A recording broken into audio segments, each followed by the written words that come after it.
Bartenders. What's the wildest thing you've ever seen behind the bar? I worked as a bartender at an airport hotel for 6 years, and nothing came close to what happened one Thursday night in March. Around 10 p.m., a man in his mid-30s walked in. He looked like he'd just finished work, tie loosened, jacket draped over one arm. He chose the seat at the far end of the bar and quietly stared at the TV hanging above me. I was polishing glasses when the news caught my attention. Still missing after 2 weeks? A report about a 22-year-old woman named Maya filled the screen. Blonde hair, last seen near Lake Francis. They showed a smiling photo of her, then zoomed in on a tiny compass tattoo on her wrist. The reporter explained that her boyfriend had the exact same tattoo, and police wanted to question him. The man at my bar ordered a whiskey. Neat. I served it, and he finished it almost immediately. Then he asked for another. As he reached for the glass, I noticed a small compass tattoo on his wrist. It was identical to the one on the news. A chill ran through me, but I didn't let it show. Working late-night shifts teaches you when something doesn't feel right. This definitely didn't. He kept watching the TV with an expression that was impossible to read. His face was tense, but his eyes looked completely empty, like he'd watched the same scene over and over. When the news segment ended, he finally looked at me. Another one. I nodded and poured a third whiskey. He let it sit untouched for a moment before speaking. Not really to me, more like he was talking out loud. I've been helping police look for her. Drove around for hours. Put up flyers. Even did interviews. His voice carried no emotion. Everyone thinks I'm the devastated boyfriend. I simply nodded, treating him like any other customer. Then he said something that made my blood run cold.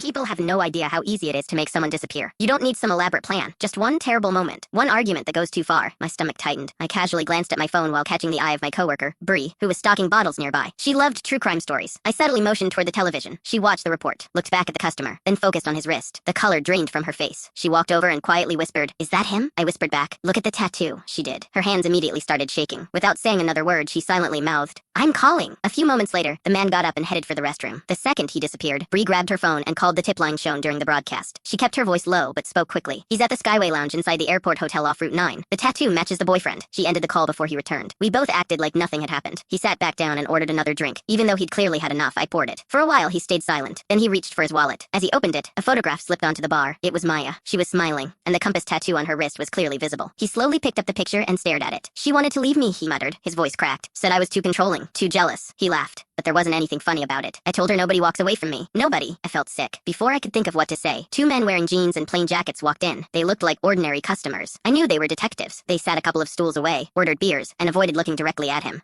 The man kept talking under his breath. Some people never know when to let things go. Then the television changed again. This time his face appeared on the screen. "Carter Briggs, person of interest in the disappearance of Maya Lawson." He froze with his glass halfway to his lips. His eyes shifted from the TV to the two men beside him, and finally to me. The detective stood. One calmly said, "Carter Briggs." He slowly placed his glass on the counter and let out a long breath that sounded almost like relief. "Yeah," he answered quietly. "That's me." They handcuffed him right there. He didn't argue. He didn't resist. He simply stood up and went with them. As they led him toward the door, he glanced back at me and said, "You pour a good whiskey." Later that night, Bree checked the news and told me the rest. Police had found Maya's body earlier that morning. He had already confessed before he ever walked into my bar.